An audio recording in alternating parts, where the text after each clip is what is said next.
You're listening to Better Outside. This season of Better Outside is brought to you by Minn Kota and Humminbird. Humminbird delivers intuitive fish finders that give you a clear, detailed view of what's below, so you spend less time managing technology and more time fishing. I'm your host, Morgan O'Hanlon. And I'm David Yoskowitz, Executive Director of the Texas Parks and Wildlife Department. This episode is a buzz with flies, and one fly in particular, the New World Screwworm fly. That does not sound very good. They definitely aren't, and you're going to learn lots more about that right after this break. Season 2 of Better Outside is brought to you by Minn Kota, built to fish, and Humminbird, making every cast count. Simply, clearly, better. When you pair a Humminbird fish finder with a Minn Kota trolling motor, you'll unlock a fully connected fishing system designed to make every minute on the water count. David, how much do you know about the New World Screwworm fly? Much more than I'd like to. Why don't you start by telling me why they're called New World Screwworms? Is there an Old World Screwworm? Well, Morgan, actually, there is. It's the New World being really the Western Hemisphere. So in Asia and parts of Africa and the Middle East, the Old World Screwworm exists. All screwworm flies are known for having a pretty nasty diet. As maggots, they feed on the flesh of living organisms. That's absolutely disgusting. And I guess I still am not 100% certain as to why we're talking about them. I'm a lifelong Texan, and I thought I would have already heard about something so scary already living in the state of Texas. Well, over the last several months, they've been making their way up from southern Mexico to our southern border and right near Texas. And so it's been of great concern to not only the department here, but also those that have livestock and companion animals as well. So this is all relatively recent. Yeah, I mean, the New World Screwworm has been around for quite a while, but it's been taken care of and pushed back down to where it was endemic in Central America and the northern part of South America. Well then, David, I can't say I'm so excited, but I guess it's time to go outside now and learn some more. Let's go outside.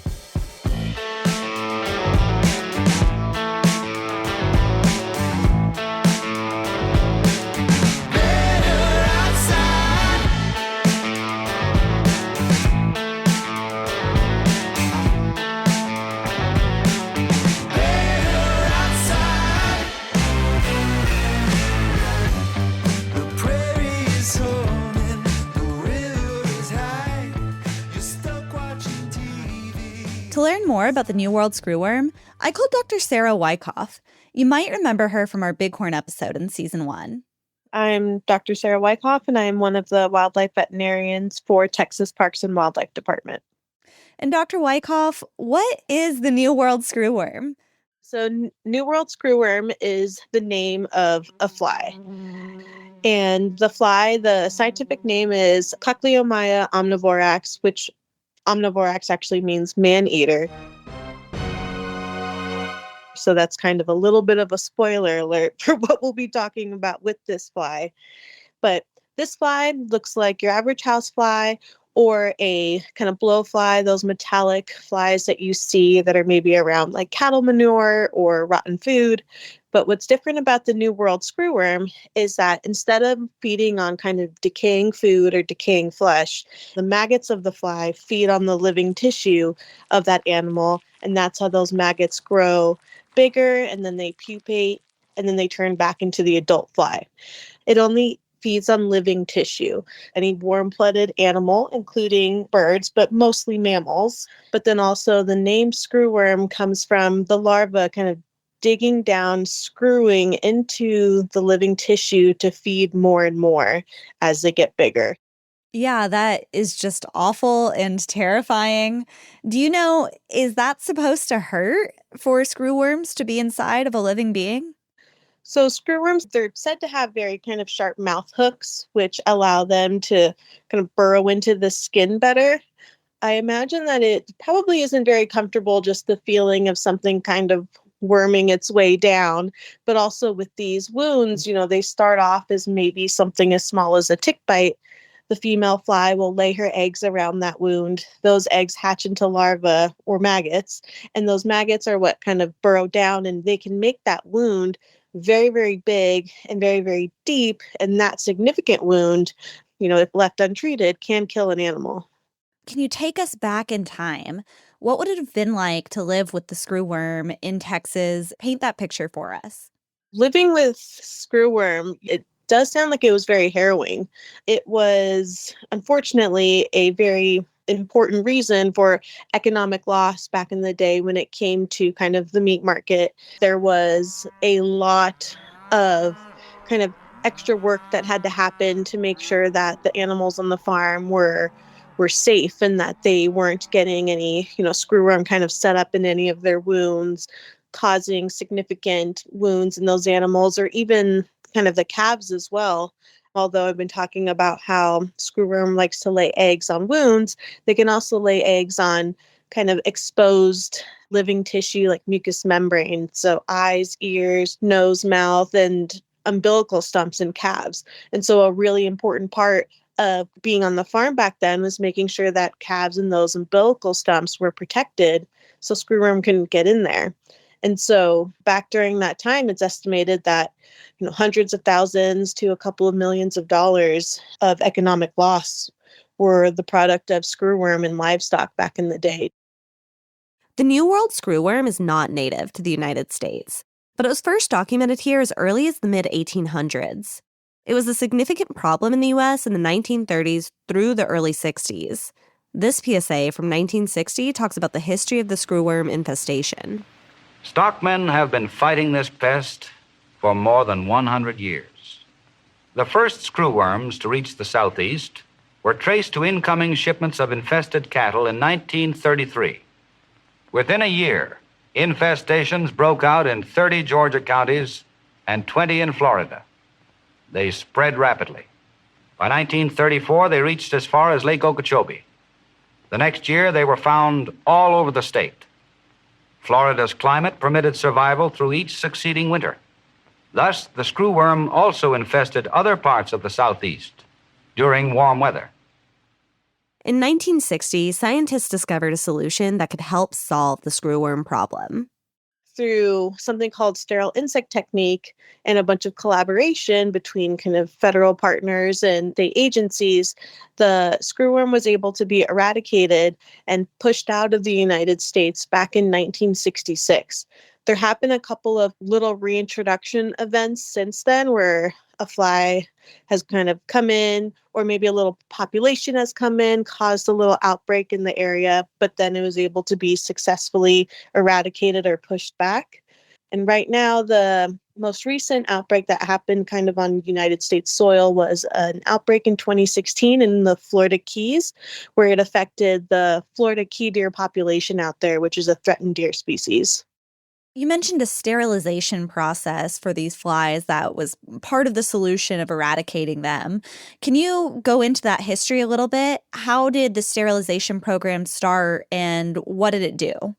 Yeah, that's a great question. So the sterile insect technique, or SIT as you might see it, was kind of the collaboration of two different ideas coming together when it came to what can we do to tackle screwworm. One of them was looking at the biology of the animal, or the insect in this case, and saying, what can we do to help interrupt this life cycle? Here's another clip from 1960, when scientists were already working to answer that question. The Department of Agriculture has spent years searching for new and better ways to combat this destructive pest. An entomologist of the Agricultural Research Service proposed, if a method of sexually sterilizing flies could be found, eradication is probable. With New World screwworm, the female only mates once in her entire life, and her lifespan can be 21 to 45 days, kind of depending on factors like weather and soil. And so when scientists were thinking about how to interrupt this cycle, they thought, what if we get some sterile males out there that the females will mate with, but then nothing happens because the males are sterile. And so there's no egg production. And so releasing those flies into the population helped bring down numbers, because If you're mating, but then there's nothing coming out, then slowly over time, the cycle can die. But how did they sterilize the flies? Geneticists had accidentally sterilized fruit flies with X-rays. So, X-rays were tried on screwworms. And they worked. Later, X-rays were tried on screwworm pupae. Irradiation during this stage also made screwworm flies sterile. This was the first real breakthrough toward a new approach to insect eradication. The most significant step forward came when a much cheaper way was found to cause sterility. Expose the screwworm fly to nuclear energy, cobalt-60, gamma rays. So that was one part. But then the other part was the ability to mass produce these flies in research settings without having to use live animals or living tissues or anything like that for feeding. And so they were able to create these flies with just a gross mixture of like liver juice and blood and a little bit of formalin on top, and able to mass rear these flies and able to pump out, hundreds of millions of flies a week, which is fantastic. It looks like that program was pretty effective, right? Like they're not here anymore. Is that correct? Where were we able to push them back to? Because I know they're not gone entirely anymore, or else we wouldn't be here talking about this. Yes, and it's very important to point out that the sterile insect technique is the mainstay of eradication when it comes to screwworm. That's the important driver here in all of this. And then the second important part is going to be kind of boots on the ground, early detection, observation, and if you are, a livestock producer, farmer, landowner, anything like that, making sure that your animals are treated and inspected appropriately. But as far as kind of what's going on in modern times, so when the screwworm was eradicated from the U.S. in 1966, it was pushed out of the U.S., pushed down through Mexico, and past this natural border called the Darien Gap by Panama, and the flies were kind of down in their regular normal zone of South America. So they're endemic there. And this kind of natural gap, which included like water, a bunch of dense forests that the flies didn't really like, that, and then kind of continuous releasing of sterile flies allowed screwworm to stay back in its endemic area and kind of away from Mexico and away from the US. But where we're at now is that natural barrier has reduced with habitat fragmentation and habitat reduction to where a lot of that land has turned into pasture land. And on pasture land, not only is there clearance of those dense forests, but cattle are on pasture land. And we've been talking about how much these flies love cattle. It's just a big piece of meat, essentially. And so that is why they make kind of a perfect setup for these flies. And so that, and also the legal and illegal transport of cattle up from South America into Mexico and the US has allowed this fly to kind of break past some of the previously set barriers and now move more northward than we have seen over the last decades since it's been eradicated. Is this something that we need to be paying attention to somewhat urgently? So this is something that is definitely on the radar, not only for Texas Parks and Wildlife, but also the Texas Animal Health Commission, our Human Health State Service as well, but also, federally too. This is disease that has a lot of potential to, affect food and public health. And of course, we take that very seriously here in America, and we want to do everything we can to protect our food supply and our people as well. And so this is a disease that is certainly being monitored very aggressively. USDA has a website that shows where detections are being found in livestock and domestic animals in Mexico. We're sending USDA scientists and veterinarians down there to help out Mexico as well with their detections. Currently, when we're doing this interview, of course, want to say screwworm has not been found in the U.S. It is still south of the U.S., with the closest current detections being in Tamaulipas, still about 200 miles away. But we're talking about a fly that in 2022 wasn't really on the radar for moving upward. And now in the last 3 or 4 years, it's come up from South America through Central America and Mexico. So it has moved pretty quickly over the last couple of years. The really great part about trying to make the best out of a situation, right, is everybody is all hands on deck for this. Not only the state and federal agencies that I mentioned, but NGOs, universities, pretty much everyone who can try to do something, whether it's putting up game cameras somewhere or providing some type of database so people can report any type of concerns that they have, creating a inspection system, things like that. There are a lot of different people in a lot of different areas coming together to all work together to see what they can do to help prevent this from coming into the US, to mitigate things not only for us, but for other countries as well, and to work on an international level to get screwworm pushed back down into its natural and endemic areas and, away from the US, but also Mexico and Central America. When we come back from the break, Dr. Wyckoff gives us the big picture regarding screwworms and what we can do to help stop them. Season 2 of Better Outside is made possible by Minn Kota and Humminbird. Pairing a Humminbird Explorer fish finder with a Mega Live 2 live sonar gives you a real-time look at fish and structure. The Explorer is the most intuitive interface on the water. Every unit features thousands of industry-leading Lake Master and Coast Master maps, advanced sonar and imaging for best-in-class clarity and detail, and a bright, easy-to-read HD screen built for real fishing conditions. See underwater action with a legendary Humminbird clarity, true-to-life detail, and a responsive picture. We're back with Dr. Sara Wyckoff, a Texas Parks and Wildlife veterinarian who's working to help prevent the spread of screwworms back into the United States. How is this affecting your day-to-day work? Yeah, so we've been monitoring screwworm, at least a year and a half, I want to say now. When the numbers kind of started to creep up through South America and then when they started to get into Mexico. And so this has been something that's been on not only Texas Parks and Wildlife's radar, but Texas Animal Health Commission and the Department of State Health Services during that same time frame too. We've been meeting weekly, bi-weekly with all of those agencies and our federal agencies as well. There's been a lot of discussions, webinars, meetings, talking about how we can all unify as one front and making sure that we're all on the same page as far as responding, getting the information needed for appropriate epidemiological investigations, getting everything in line for our ag partners and our domestic animal partners as far as treatments and preventatives. So this has been something that has for sure been, every day worked with.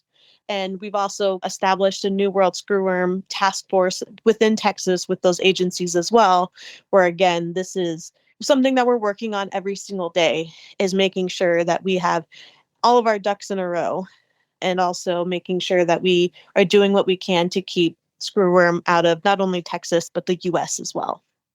I guess I'm wondering what the bigger picture is here. So what if the screwworm comes back? Is that going to have a big impact on Texans and Americans? And I guess why are we talking about it from a TPWD perspective?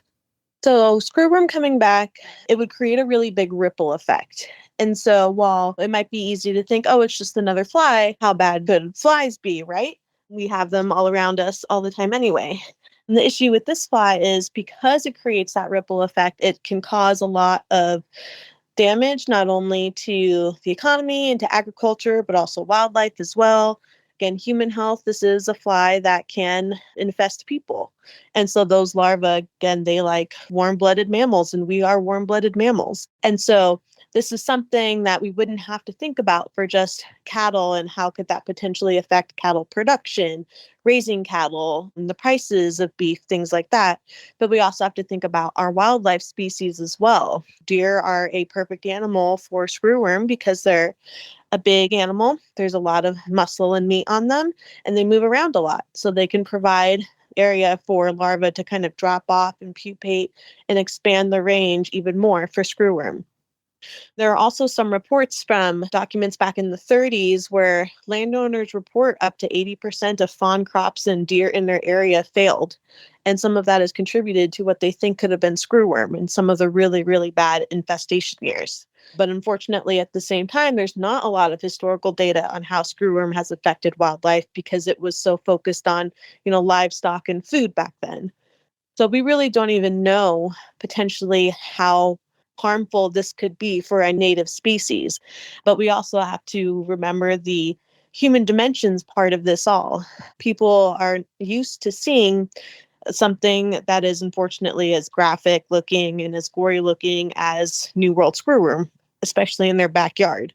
It's something that will be very, very difficult, I think, for some people to see and realize is out there. And I think that's kind of a bigger part of the larger effect that screwworm could have outside of everything physically that it could do is also just the effect on how people are seeing the nature around them. Yeah, even as somebody who is outside a lot and reports on wildlife and the outdoors, I can't say I'm not just a little bit freaked out by this whole thing. And I imagine there's a lot of other people who are in the same boat. Should we be scared? Well, the important thing is to not be scared, to not panic. It's very normal for us to be concerned or worried about something that we're unfamiliar with. Really, what we're telling a lot of people now is, ask questions, ask your biologist about what you can do, what you can see, what they want you to do if you have any concerns. Go to our website, Texas A&M AgriLife website, USDA websites. There's a lot of information and education on there about what is screwworm, what citizens and the general public can do when it comes to reporting any concerns for screwworm, protecting their livestock, their pets against screwworm as well. And then also making sure that you have a veterinarian that you can contact in case you do have any concerns for maybe finding screwworm on one of your animals. That's also going to be, the same person who can come out, inspect, and treat your cat, your dog, your cattle as well. And so that's going to be very important for people to know is that this disease is very treatable. You just have to, be able to catch it early, catch it on time, and then also make sure you're doing things to prevent an infestation from coming back. So it is, when it comes to diseases, something that can be worked with and has options, which is good. There's a lot of different steps and things that people can do to help educate themselves and to help themselves understand, what their role in all of this is, because this is, for everybody. We will be relying a lot on what people are seeing out there, what they're finding out there. And so I think just kind of pulling it back and just remembering that we're all in this together.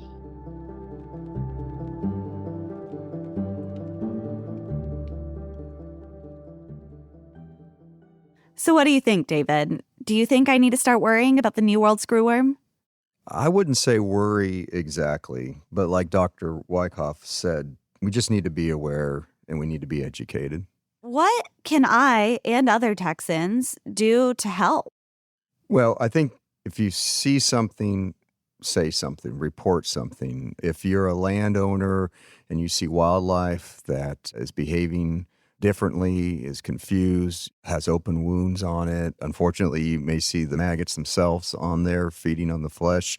Report that to us at Texas Parks and Wildlife on our website. We have a place for you to do that. To report a suspected screwworm case, call a Texas Animal Health Commission veterinarian on call at this number, 1-800-550-8242. Reach out to your local county biologist also. That's an important contact point for you. And we've already heard from Sara about why TPWD is involved in this fight.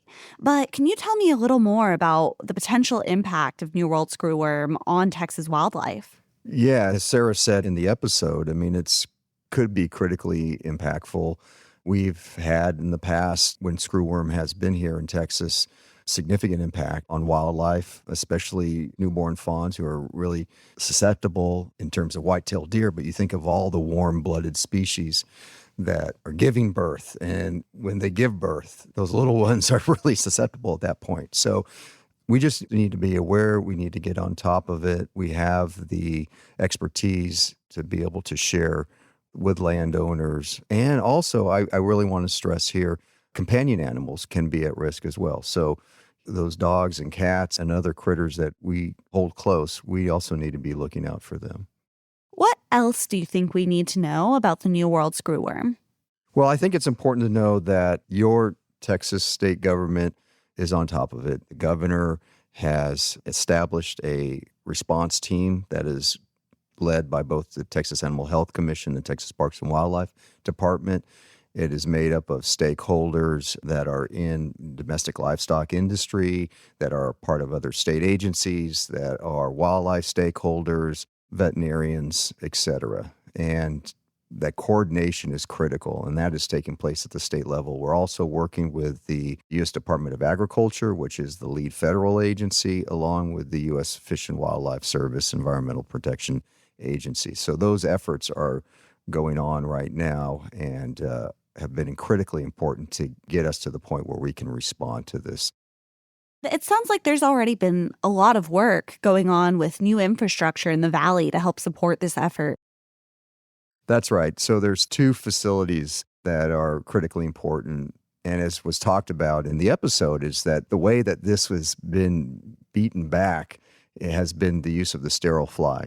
And so we have one facility that is now growing out pupa to be sterile flies and distributing those along the border. But then also right now, there is a facility underway to grow out new sterile flies. Here's a clip of U.S. Secretary of Agriculture Brooke Rollins speaking at a ribbon cutting for that South Texas facility back in April.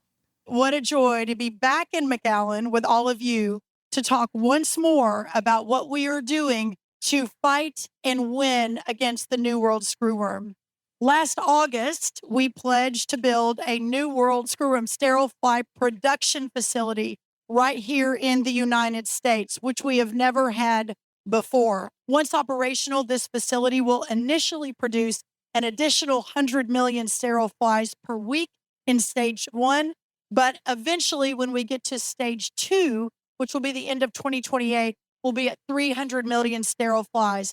As we say on the offense against screwworm, we will make sure that our other lines of defense continue to strengthen. So, Morgan, I think the important takeaway here is that there is a lot of effort both at the federal level, the state level, multi-state level, working with Mexico as well to combat this. And the technology that we have available today, not only in addition to the sterile fly, but other technology that is being brought forward just because the advance in science since the 60s and 70s really brings a lot of hope that we could address this head on in a much more significant and impactful way than we had, 50 years ago. You've been listening to Season 2 of Better Outside, a Texas Parks and Wildlife production. This season of Better Outside is brought to you by Minn Kota and Humminbird. Humminbird delivers intuitive fish finders that give you a clear, detailed view of what's below, so you spend less time managing technology and more time fishing. This episode was written and recorded by me, Morgan O'Hanlon. Story edited by Wes Ferguson and Aislinn Gaddis for Free Range Productions. Audio production and sound design by Austin Sisler at Eastside Studios in Austin, Texas. Our theme song was written and recorded by Walker Lukens and Grant Epley. Artwork for the show is by Aaron Zachary. You can find Better Outside on Apple Podcasts, Spotify, or head to betteroutside.com where you can find show notes, photos, and more great stories from the Texas outdoors.